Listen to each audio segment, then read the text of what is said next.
My ex-wife sent me an email falsely accusing me of neglect, claiming that our children were bitten by dogs and witnessed traumatic experiences while they were with me, all in an attempt to gain full custody. Please advise. X, 42F, is creating so much drama in my 37M life that I am having trouble coping. Considering giving up my kids just to get it all to stop. I don't know where to begin. I was married for 13 years. Have 2 small children, 4 and 6. And after being divorced I am now remarried to a wonderful woman, Donna. My ex will not stop harassing me. I have to communicate with her for the kids. But it is so contentious that the court finally ordered all communication go through an online site, and I had to change my phone number and move. It was that bad. I had my kids this weekend. Things went great and I went and saw my family. No incidents, we had a great time. Then I got this email. Jill and Marvin report that they were in a traffic accident with you this weekend, in the truck. They both report that the loud, obscene exchange between their father and the ABC towing driver scared them. They both report that they were bitten by Greg's dog, Murphy, during their visit at your folks' house this weekend. This is the second dog they have both reported biting them. I have also posted their reports that they have been bitten by a large dog named Betsy, at your in-laws' house. They have traumatic memories of metal being scraped out of your leg. I hope that you recover and get back to your job quickly. I hope that Donna is okay. They report that you have trouble walking. This is consistent with behavior I observed at drop-off on Sunday night. You didn't get out of your new car, and it appeared very awkward for you to unbuckle their booster seatbelts from the driver's seat. I need to know about these things, please. Dog bites are notoriously dirty and prone to infections. Just because our children didn't appear to be as seriously injured as you were in the truck accident, doesn't mean that they couldn't be stiff and sore and possibly have internal injuries for which I need to be observing. At least I need to understand why they were stiff and sore and acting more fearful than usual when they came home. Their mild to moderate bruising and scrapes, and the chunks of skin missing from their hands and fingers, are consistent with their reports of the accident and the dog bites. I will take Jill and Marvin to the pediatrician walk-in clinic to rule out any unseen injuries and infections. It would be nice if you would call or email the doctor's office, and tell them what you can about the accident and the dog bites. It could help rule out tests and treatments that might not be necessary. It would also be nice if you would pay your half of their medical expenses, especially because the accident and the dog bites happened when they were with you. Today is Jill's first day of school. I could have taken them to the doctor 2 days ago, if you had shared that they were bitten and in a traffic accident that was bad enough required a tow truck for the truck, and medical care for you. If you wanted to drive the kids to Santa Barbara and back in a weekend, expose them to animals that aren't safe for children, and fight with tow truck drivers in front of them, I cannot prevent that. But what happens to their little, growing bodies, and the events that are being imprinted on their sweet, innocent minds, is very much my business. Please share all of the information regarding what happened to our children in the truck accident. Please share all of the information regarding the bites from the dogs. As a mother, it is very worrisome to hear my preschooler and my first grader recount the dangerous things that are happening to them, but it is even more worrisome that my co-parent withholds vital information about their health. Jill and Marvin deserve to know that their parents are working together to take care of them. Thank you. I don't even know where to begin. The dog that was there had no teeth, didn't bite them, and couldn't have even if it wanted to. My in-law's dog is dead. I was never in an accident. There was no tow truck. All of this is false.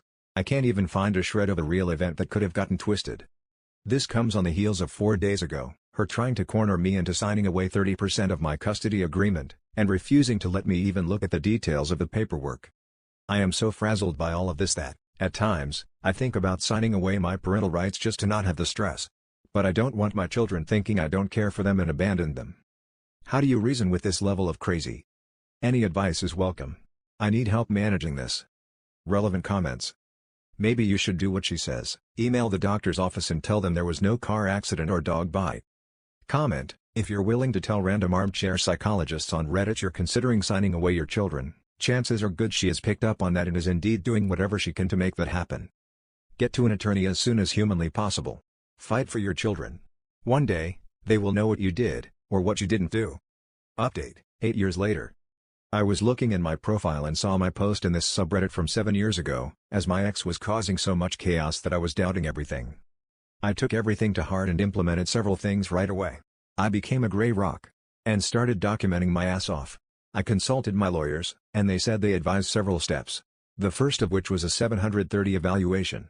This is an evaluation done by a psychologist. That process took a really long time as the 730 evaluator got very sick halfway through. That took 10 months. At the end the report essentially read, Mom is volatile and disorganized and that Dad's home would be a more stable home for the children.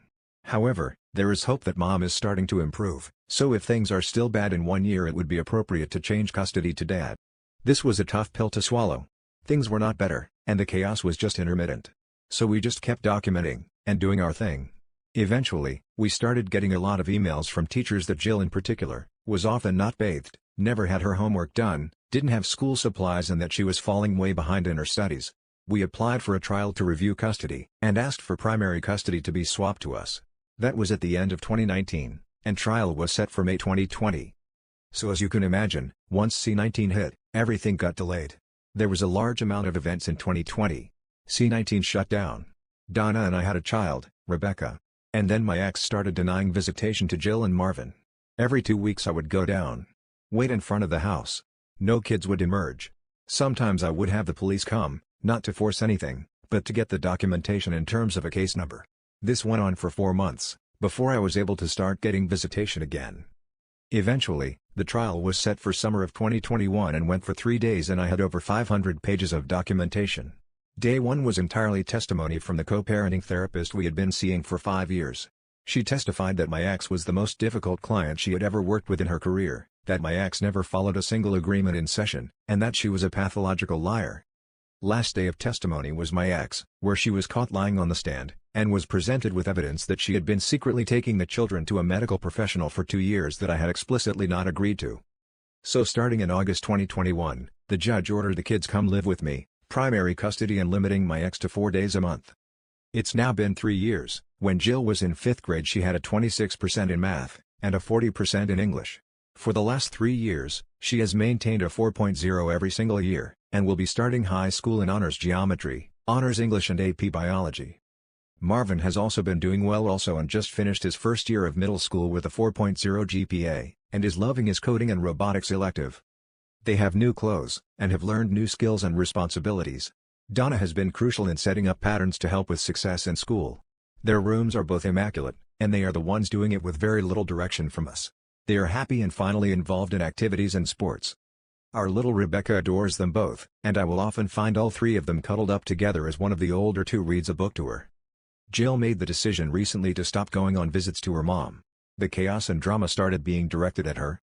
Along with lack of food, clothes that fit, etc., Marvin is still going for visits and we are encouraging that as long as he is feeling safe there. All in all, things are going so well and the kids are doing incredible.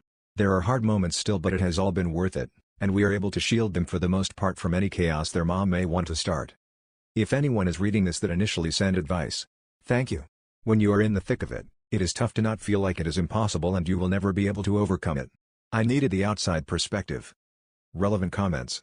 I'm sorry that it took so long to get everything resolved, and I'm sure it was heartbreaking knowing your children were in the custody of someone who was not taking care of them while you had to wait for the wheels of justice to slowly move. I'm so glad you persevered and did not give up. Comment, from a teacher, it's so amazing to see what stability can do for children. Thank you for fighting hard for your kids, you've given them such a great foundation for their futures.